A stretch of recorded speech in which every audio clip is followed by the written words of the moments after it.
Thank you, Chairman Collins, Ranking Member Casey, and distinguished members of the committee for inviting me to testify before you today.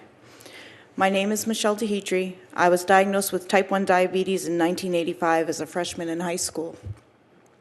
I am 48 years old, a mother of 5, and I have 4 grandchildren. My dream is to see my 11-year-old son graduate high school.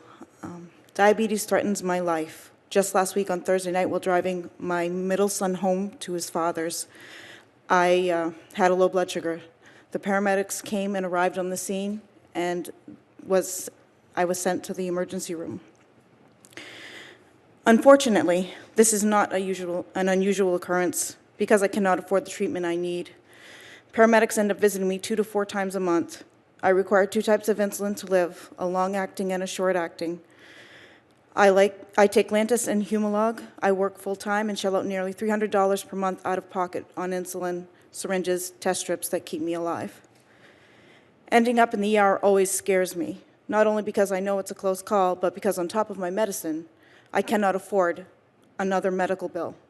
When the paramedic visit results in a ride to the hospital, $600 for the ride and up to $2,000 just for the ER visit. I have tried to save costs on my treatment. I asked my doctor about using an older insulin and found an option at Walmart for $25. I picked up a vial of Humulin N and Humulin R. It is basically the same insulin that I started using in 1985.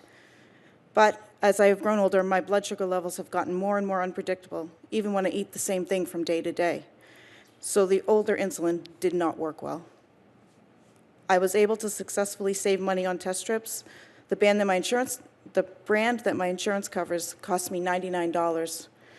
Thankfully, I was able to get a brand from Walmart and use them, and it only cost me $51 a month without using my insurance.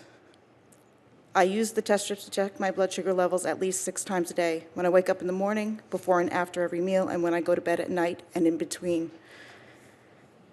I cannot feel when my blood sugar is going low. It tends to go too low at night. My mom and my aunt are nurses.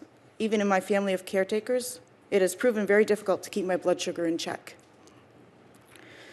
My doctor says that what I really need is a continuous glucose monitor and a pump. I had that in 2007, and it worked really well.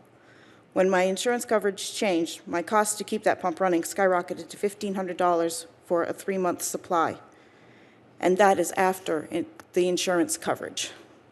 There is no way I could afford that, so I am using syringes and test strips.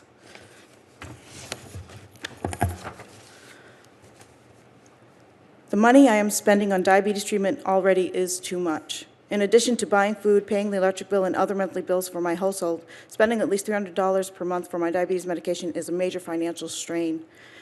I cut back on spending whenever I can. I am always looking for ways to save money on food and gas, and sometimes fall short at the end of the month. Treating my diabetes is a matter of life and death. When my body doesn't get the insulin it needs, it makes my blood sugar go very high, which over time can lead to diabetic complications such as blindness, neuropathy, and even death. Sadly, I actually know that I am better off than others. In the year 2019, I wonder how many others are also struggling to cover that cost of insulin and other diabetes medicines and supplies. How many others are trying to save costs by using insulin from 1985 to no avail? In 2019, no one should have to go through this. I want insurance companies and pharmaceutical companies to wake up. What they think they are doing to save money is not helping people like me. Thank you for the opportunity to testify, and I am happy to answer your questions.